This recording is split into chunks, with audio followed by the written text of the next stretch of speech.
Hello, everyone, and welcome back to Doge Watch. I'm your host, Nick Freitas, member of the Virginia House of Delegates, but other than that, a reasonably good guy. I'm also the host of Making the Argument, and the whole purpose of Doge Watch is to take a look at what those guys are doing over there and make sure they're doing everything that we would like them to be doing. So far, I've been ecstatic. This really has just been great to watch. I feel a little bit like Ron Swanson here. There's just nothing that gives me greater joy, except perhaps maybe spending time with my family, than cutting government spending and bureaucratic positions which just should not exist. But the Doge has made a pretty bold claim, and that is that they're already saving all of us good old taxpayers about $1 billion a day with the work that they've done so far. Keep in mind, this hasn't required any legislation. This has just been what they've been able to cut through the executive branch. But the question we got to ask ourselves is it all good, right? Is what's going on right now, is it all good? Are there any problems? And is it really $1 billion a day?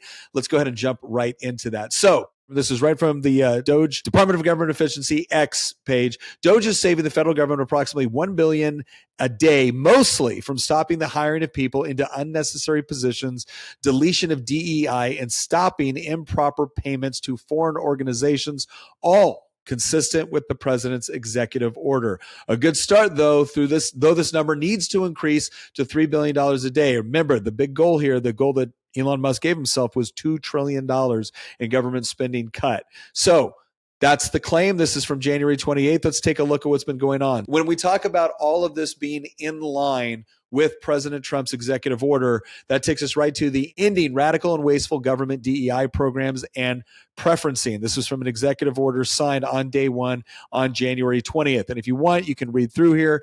And it really talks about a lot of the issues that we've had within the government around DEI programs. So as you know, DEI stands for diversity, equity, and inclusion.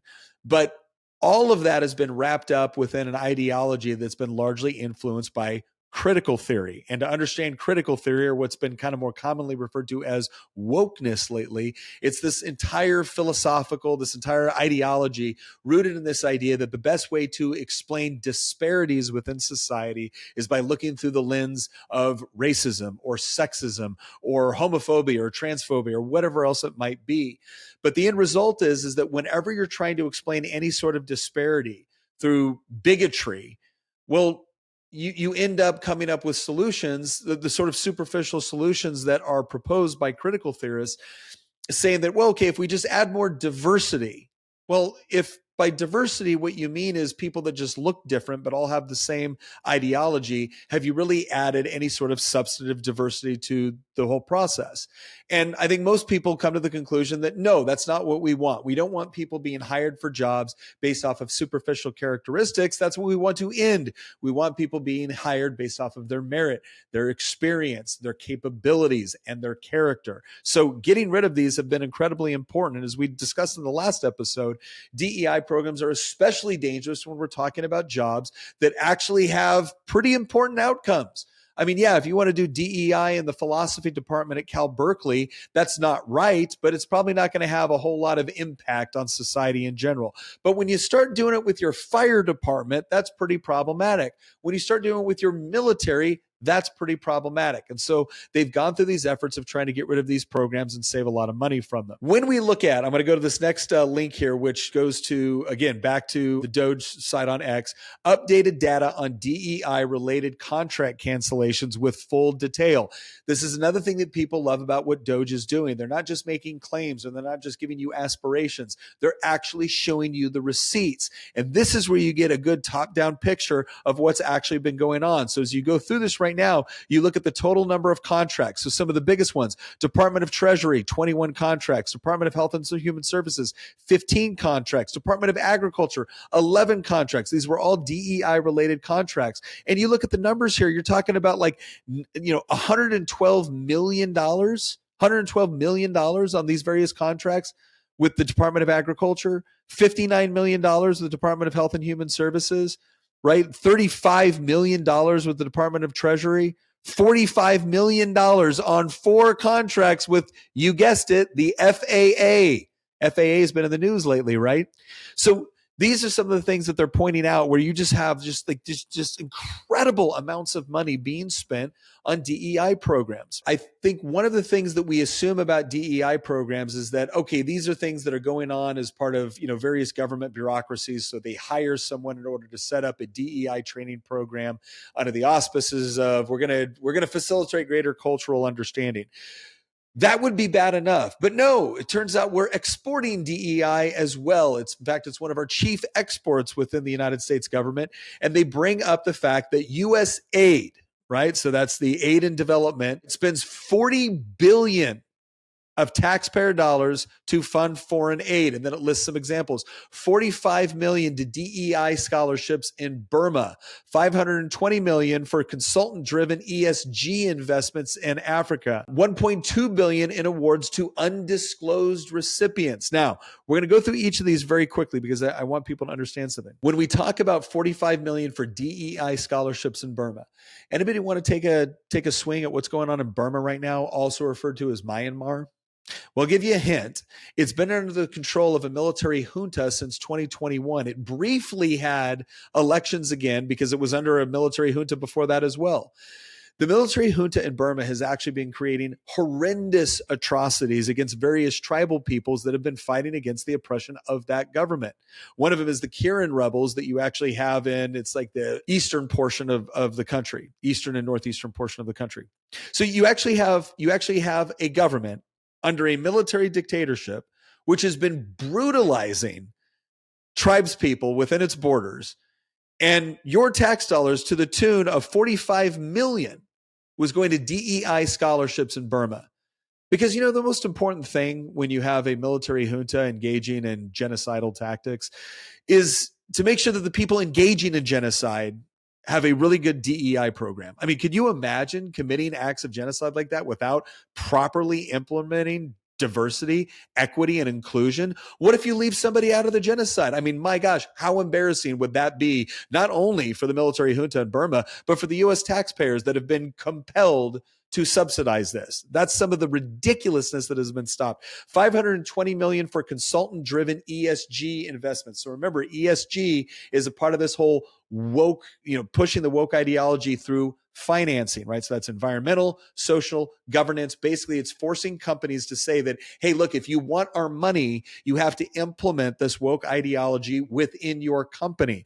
They've been doing it in the United States. Bank of America has been a big pusher of this. BlackRock has been a big pusher of this. The World Economic Forum has been big on saying, look, we can act without government legislation. We'll just force people to do what we want, or we'll deprive them of investment funds. So when they're actually using your tax dollars for consultant-driven ESG investments, keep in mind what they're doing is they're using their tax dollars, and they're not just giving it to another country or a business in another country. They're actually using a middleman. They're using a consultant that will push ESG in order for them to get the money. So now we're not only imposing this on our own companies in the United States, we're actually exporting this kind of nonsense using your tax dollars to do it. And then when it gets to things like $1.2 billion in undisclosed recipients, here's what I need people to understand about what is so important about them removing this funding.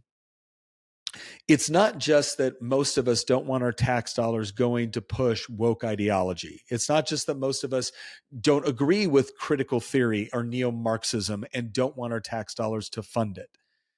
It's the fact that they use all of these cutouts in order to do it. It would be bad enough if they stole your money and then gave it to a government agency which was pushing this stuff. But in many cases, this funding, this spending gets pushed not just through the creation of government jobs, but also through grants and subsidies to private companies and 501c3s, nonprofits. And when you take a look at who are these nonprofits run by? Well, let's take a look at one. And this is a small one. This is an organization which has gotten several $1 million, a partnership for public service. And you look at their website, what does it say? It says better government, stronger democracy. I mean, my gosh, what's not to love? But I'm right here on their board and history. And as you scroll down on the board, here's what you find out. You find out that one of their primary guys, Max Stier, is a guy that is a longtime Democrat operative. Longtime Democrat operative, worked within government, outside of government.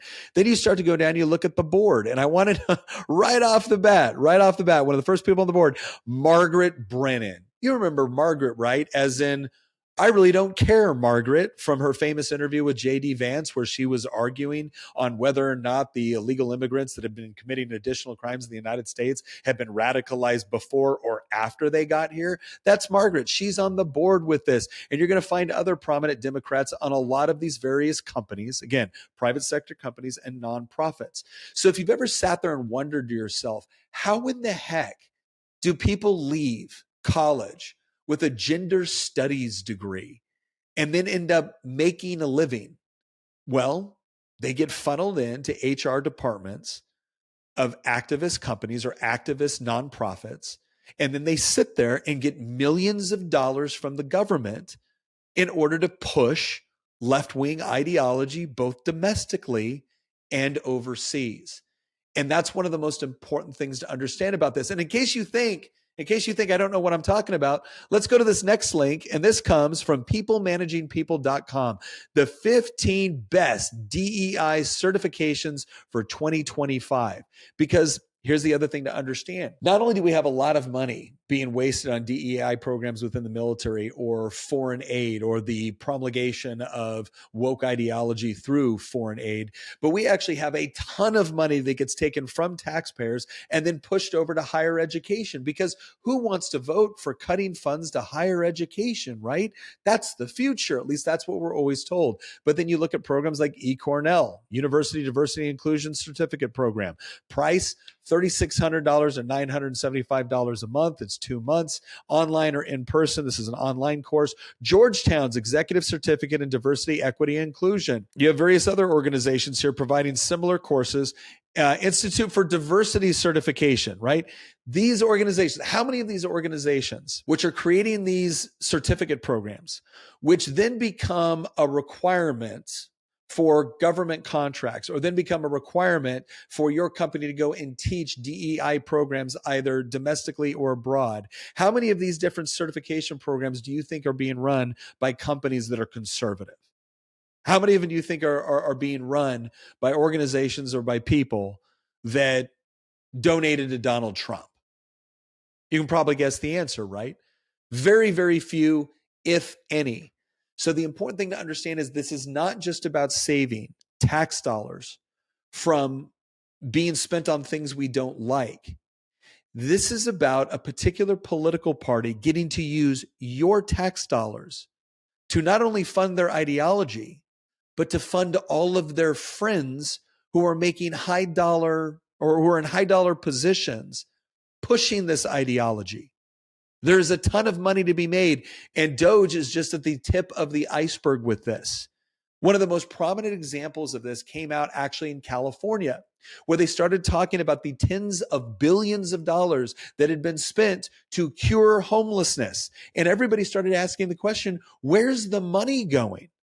And you even had prominent left-wing activists going, wait a second, why do we have a bunch of Democrat operatives sitting on top of these nonprofits, pulling in six-figure jobs consulting, eating up all this money to cure homelessness when the homelessness problem continues to get worse? Well, maybe it's because the point was not to cure homelessness. Maybe the point was not to make these various organizations within the United States government more effective. Maybe the purpose was not even to fuel economic development in places like sub-Saharan Africa. Maybe the real purpose was to use your tax dollars to fund left-wing ideology and to ensure that there was an ample number of positions for the people leaving higher education with degrees that would never get them a job in the productive sector of the economy. And that is one of the things that Doge is doing that is so important. It's not just about achieving greater efficiency within the government. It's about ensuring that a political party is not using our tax dollars to fund not only their ideology, but all of their little buddies with different positions who then graciously offer board positions to those politicians that allocated those funds and resources as soon as they either leave elected office or leave their privileged position on a bureaucracy allocating funds. So, Doge, excellent work so far. Keep it up. Let's do one last clip here. And this goes back to the Doge site on X. Today's number has increased to 22 consulting contract terminations for a total savings of $45 million. All in today, 36 contracts were terminated for a total savings of $165 million across 6 agencies, including a DHS contract for, quote, people and cultural survey and climate support services. They are doing the Lord's work right now by simply preventing all of this excess spending from taking place. Again, you're not only reclaiming desperately needed funds, either to give back to the American people because they're the ones that earned it in the first place, or to actually spend it on legitimate functions of government. You're actually starving the ideological beast that has currently been fueled with our hard-earned money. So, Elon, Vivek, the entire Doge team, continue to do what you're doing. The next thing that we're going to need to see, though, and this is going to be really, really important, right? Because it's not just about creating the efficiency. It's not just about starving the beast. But once you actually reclaim those funds, what happens with it next? And what I'm excited to see is how those funds are, again, either reallocated back to the taxpayers who earned it in the first place, or reallocated to actual legitimate functions of government that do serve the people. So once again, thank you very much for joining us for Doge Watch, and we'll see you next episode.